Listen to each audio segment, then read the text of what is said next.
안녕하세요. 잡시광입니다. 일본으로부터 아스트라제네카 백신을 제공받아 최근 백신 접종을 시작한 대만에서 돌연사하는 접종자가 속출하고 있습니다. 백신 접종을 시작한 지 불과 7일 만인 6월 22일까지 접종 후 사망자는 무려 119명에 달했습니다.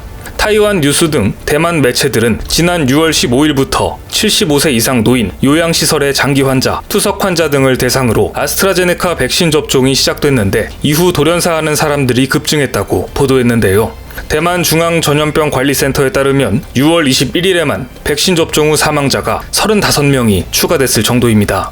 대만 중앙전염병관리센터는 119명의 사망자 중 16명에 대한 부검을 진행했으며 1차 검사 결과 15명은 사인이 만성 심혈관 질환과 관련이 있다고 밝혔고 1명은 음식물이 호흡기를 막아 사망한 것으로 나타났습니다. 사망자 119명 중 97명은 75세 이상이었으며 사망과 백신 간 인과관계가 확인되지 않았다고 발표했는데요. 아스트라제네카는 많은 국가들이 사용하고 있는 백신입니다. 백신의 효과나 혈전 관련 부작용에서는 논란이 있긴 하지만 접종 이후 사망 사례는 오히려 다른 백신에 비해 상대적으로 적다는 평가를 받아왔습니다. 하지만 유독 대만에서만 아스트라제네카 백신 관련 사망자가 많이 발생하고 있는데요. 실제 타이완 뉴스도 백신 접종 후 이처럼 돌연사하는 사람들이 늘면서 일본이 보내준 백신에 뭔가 문제가 있는 건가 의심하는 분위기가 형성되고 있다고 전했습니다. 대만은 일본으로부터 아스트라제네카 백신 124만 회분을 제공받았습니다. 코로나 방역을 선방하고 있던 대만은 5월 상순부터 갑작스럽게 감염자가 폭발적으로 늘었고 2천만 분 회분 이상의 백신을 계약해 놓았지만 실제로 대만에 도착한 것은 고작 86만 회분 뿐이었습니다. 이때 일본이 백신을 보내주겠다고 손을 내밀었고 일본에서 보내준 백신이 도착한 날 대만의 신문들은 일본에서 보내준 백신 124만 회분 도착이라는 제목을 일면 톱에 게재하고 대만과 일본의 우정을 다시 한번 입증했다고 보도했을 만큼 일본에 고마워하는 상황이었습니다. 당시만 해도 일본이 보낸 백신은 백신 부족에 직면하고 있던 대만에 지금까지 수입한 양의 약 1.5배에 해당하는 어마어마한 양이었기 때문에 아마 고마움이 더 컸을 겁니다. 당시 대만의 초고층 빌딩 타이베이 101은 일본어로 감사의 마음을 라이트업했고 대만 중심부의 상가에는 일본에 대한 고마움을 표현하는 현수막들이 내걸렸을 정도로 일본에 대해 우호적이었습니다. 그런데 상황은 급 반전하고 말았습니다.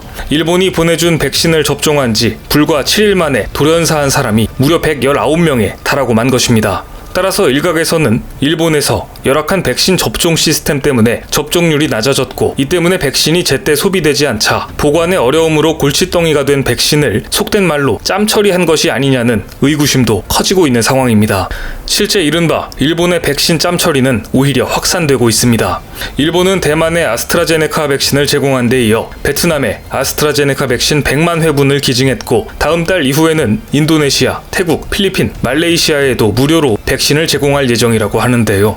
하지만 대만에서 돌연사하는 사람들이 늘면서 과연 일본이 보내준 백신을 맞아야 하는가 백신을 제공받는 국가들의 고민이 클 것 같습니다.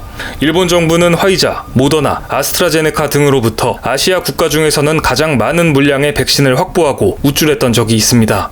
이 가운데 화이자는 일본 지방자치단체에서 주로 접종하고 모더나는 중앙정부의 대규모 접종장을 중심으로 일본 국내 접종을 진행하고 있는데요. 그럼 일본이 왜 이처럼 동남아시아에 선심을 베푸느냐? 화이자와 모더나에서 받은 물량이 1억 2,200만 명분으로 넉넉하기 때문에 아스트라제네카 측과 계약한 1억 2천만 회분, 즉 6천만 명분의 백신이 남아돌게 되었고 이를 동남아시아에 외교용으로 주면서 생색을 내려 한 것인데요. 그런데 일본은 아시아에서는 가장 많은 백신을 확보하고도 백신을 제대로 보관, 운송하지 못해서 큰 망신을 당한 적이 있었습니다. 백신은 정밀한 운송, 보관 시스템이 생명입니다. 특히 화이자 백신은 전용 냉동고를 사용해 영하 75도 전후에서 보관해야 하는데 일본의 지자체에서 백신 운송에 대한 이해도 없고 정확한 지침이 없다 보니 냉동 상태의 백신을 진료소로 이동하면서 오토바이로 이동을 했고 오토바이로 이동을 해도 되는 것이냐 의문이 일자 일본은 부랴부랴 화이자 측에 자문을 구했는데요. 화이자가 백신에 진동을 가할 경우 효능이 떨어질 우려가 있다고 하자 할 수 없이 백신을 보냉 가방에 넣어서 사람이 뛰어가는 그 유명한 일본의 백신 수송 가방이 등장해 빈축을 산 적도 있습니다. 일본에서는 보관에 신경 써야 할 화이자 백신도 이렇게 엉망으로 관리하는데 상대적으로 보관이 간편한 아스트라제네카는 보관에 아예 신경조차 쓰지 않고 방치했을 가능성이 높습니다.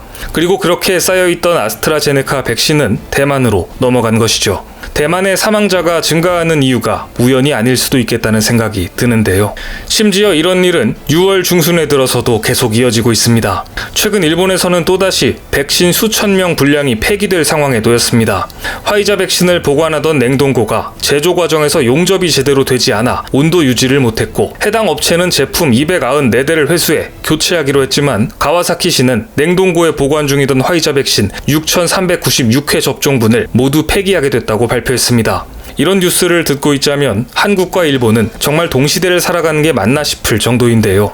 최근 한국은 식품의약품안전처의 승인을 받은 백신 냉동고를 직접 개발해 조만간 수출까지 할 예정입니다. 한국의 한 기업이 개발한 초저온 냉동고는 소형임에도 불구하고 한 대당 1만 8천 명분의 백신을 저장할 수 있어서 조만간 한국의 보건소, 국공립병원 등 공공수요처에 적극 지원되며 이후 민간 병원, 제약회사 등에 판매하게 되는데요.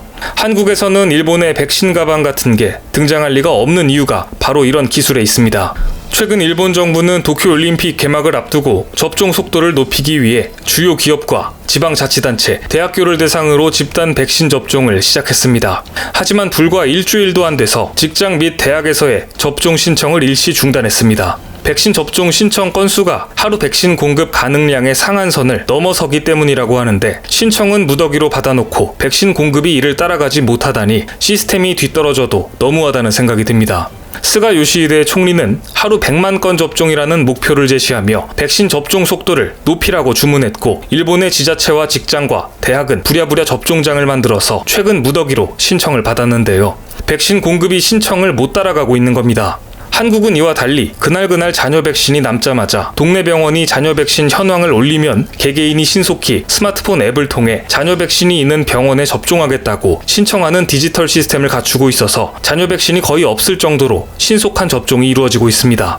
이제 한국은 국가 주도를 넘어서 민간 영역에서도 백신을 접종하려는 움직임을 보이고 있습니다. 가장 먼저 삼성 디스플레이가 임직원에 대해 백신 사내 접종을 공식화했습니다.